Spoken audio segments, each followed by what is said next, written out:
भारत की पार्लियामेंट में 22 फरवरी 1994, यह डेट आप में से किसी को याद है? आप तो कह रहे हैं मेरे भाषण आपने सुने। मैं इस बात को देश को याद इसलिए नहीं दिलाता, मैं इसलिए दिलाता हूं, मेरे लिए सत्ता, व्यवस्था और देश बाद में है। मेरे लिए पहले समाज है, फिर राष्ट्र है। लिहाजा समाज तक बात सही पहुंचनी चाहिए कि जब आप बाहर जाएं और दुनिया का कोई दानिश्वर आपसे इनकाउंटर करे और आपके मुंह से जो शब्दावली निकले, जो डेट और फैक्ट निकले, वो कहे कि भाई साहब थैंक यू वेरी मच, अब दोबारा बात नहीं करनी आपसे। इतना आपका तर्क मजबूत होना चाहिए। 22 फरवरी 1994 को नरसिम्हा राव की सरकार ने भारत की पार्लियामेंट का ज्वाइंट सेशन बुलाया था और उसमें एक प्रस्ताव पास किया था। उसमें सिर्फ इतना ही प्रस्ताव पारित हुआ था कि भारत और पाकिस्तान के बीच में जम्मू कश्मीर एक विवाद है, लेकिन कॉमा लगाने के बाद उन्होंने कहा कि यह विवाद सिर्फ इतना ही है कि जो भारत का हिस्सा कश्मीर का पाकिस्तान के कब्जे में है, उसे कब और कैसे लेना है, बस इतना ही, और कोई विवाद नहीं।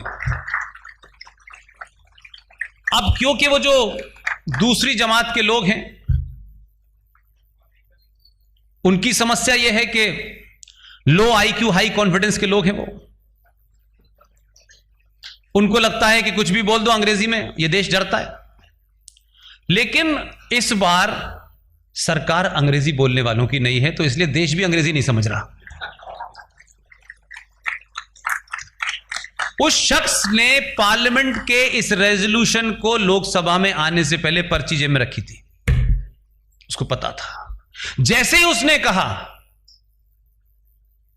कि हम पाकिस्तान ऑक्युपाइड कश्मीर भी लेंगे, तो उनको समझ में आया कि पर्ची इसके पास है, तो हमारे ही लीडर ने कहा था, ये तो सिर्फ उसको दोहरा रहा है। तो आप जब तथ्यात्मक चीजें समाज में रखते हैं, तो ऐसा नहीं है कि सरकार बनने से, सरकार में जाने से सारी अकल सरकार में आती आ जाती है, ऐसा नहीं होता।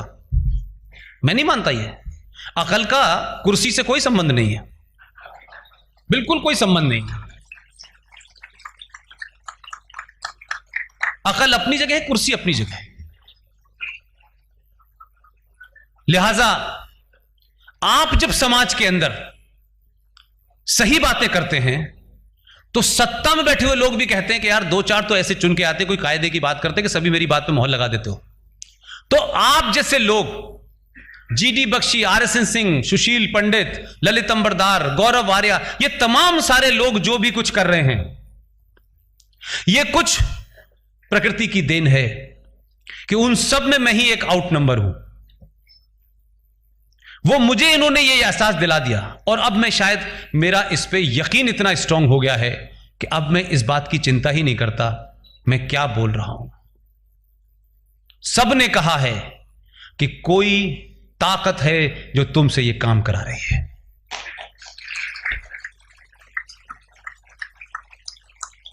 बहुत सारी थ्रेट्स आती हैं, बहुत सारी चीजें चलती रहती हैं,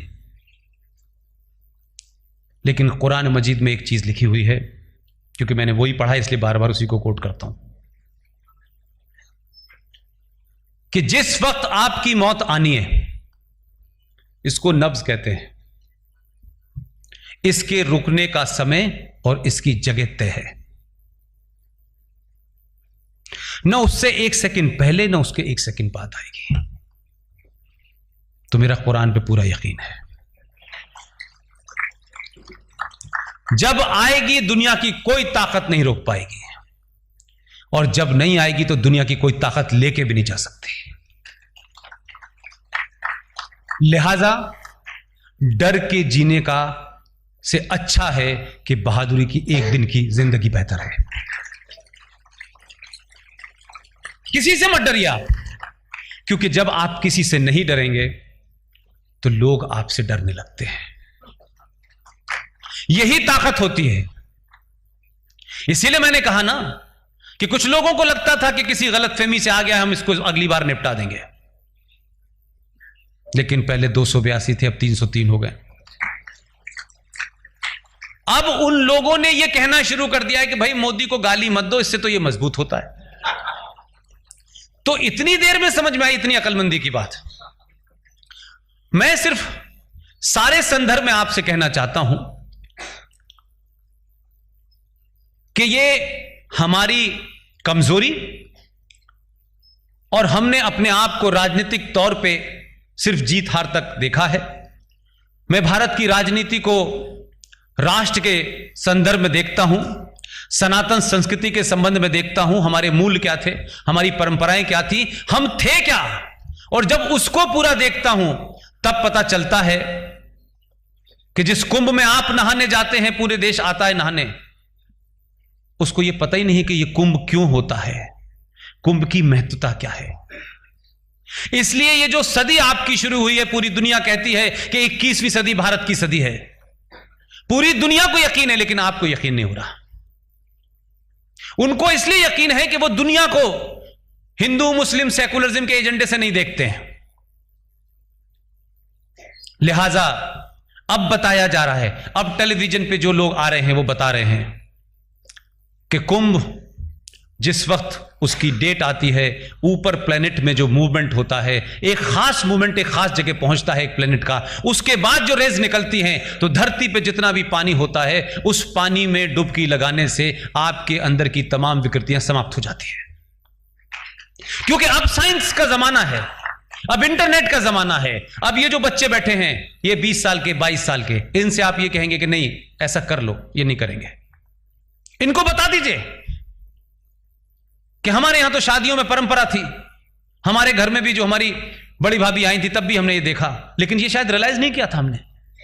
आज भी परंपरा थी कि लड़की जब विदा होती थी तो दहेज में कुछ और दिया जाए ना दिया जाए, 2 कॉपर के कलसे दिए जरूर जाते थे। पूरी दुनिया में साबित हो गया। आप कामाख्या चले जाएं, आप सोमनाथ चले जाएं, आप महाकाल चले जाएं, हर मंदिर के अंदर लोटा तांबे का क्यों होता है? तांबे के अंदर अब शायद नई जेशन समझ गई होगी कि माधुरी दीक्षित डबल रोड में एक एक्वागार्ड का, अब समझ गई होगी, क्योंकि हमें समझाने के लिए माधुरी दीक्षित के 2 रूपों को लाना पड़ा। मेरी बात को समझेंगे नहीं लोग। तब पता चला कि कॉपर क्या है। तब हमको ध्यान आया कि ये जो मूर्ख हमको कॉपर के नाम पे बता रहे हैं कि एक्वागार्ड खरीदो, हमारी परंपरा तो हजारों साल से थी कि हमारे हर मंदिर के अंदर कॉपर का लेटा होता था, और कॉपर के अंदर पानी रखने से वो उसकी इंप्योरिटी समाप्त हो जाती है। लेकिन इसको साइंटिफिकली नहीं बताया गया, सिर्फ ये बताया गया कि सूरज को पानी चढ़ा देना चाहिए। क्यों चढ़ाना चाहिए, कैसे चढ़ाना चाहिए, यह काम हमारे संतों का होना चाहिए था। लेकिन अफसोस के साथ संत तो अब कंप्यूटर बाबा हो रहे हैं। संतों ने कुछ और ही काम करना शुरू कर दिया है। संतों को देख के डर लगने लगा है। सच्चाई को मानिए, अगर आप आज के दौर में भी अपने अंदर की कमियों को नहीं बाहर निकालेंगे तो आप दोबारा से उसी रास्ते पे चल पड़ेंगे। इस मौके का फायदा उठाइए, इस कम्युनिकेशन का फायदा उठाइए। ये जो संचार क्रांति हुई है इसमें सब कुछ मौजूद है। जो झूठ है वो अलग है, जो सच है वो अलग है। सच के साथ खड़े होइए, अगली जनरेशन को वो बैटन दीजिए कि वो प्राउड के साथ कहे कि हमारे पूर्वजों ने हमें सही रास्ता दिखाया था। वो हर चीज पे बातचीत करना चाहते हैं, हर चीज पे बात करिए। क्यों नहीं करेंगे? अगर आप नहीं बात करेंगे तो फिर कौन करेगा? फिर रिजवान साहब करेंगे।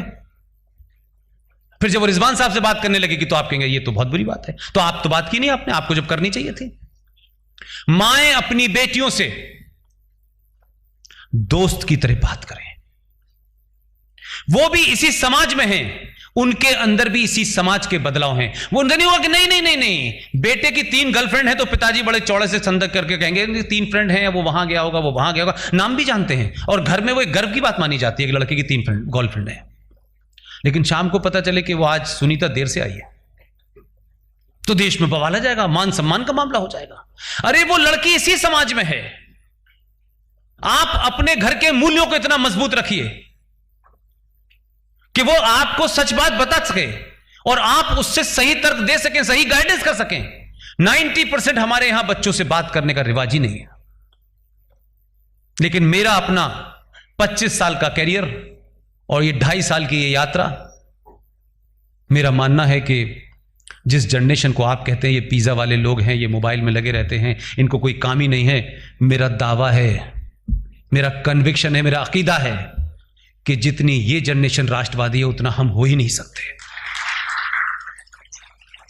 जो इनका कन्विक्शन है, क्योंकि इनको ये इतिहास का बर्डन अपने कंधे पे नहीं ढो रहे हैं, इनके हाथ में एक आला है, उस पे देखा खट से उन्होंने कहा रिजेक्ट, यस, ओके, खत्म। हम गांधी जी ने ये कहा था, उन्होंने ये कहा था, फलान कहा था, ये कह रहा है। हमने नहीं देखा गांधी जी ने क्या कहा था, क्या नहीं कहा था। ये है भाई। अब इन्हीं के मोबाइल पे गॉडसे का आखिरी बयान भी है।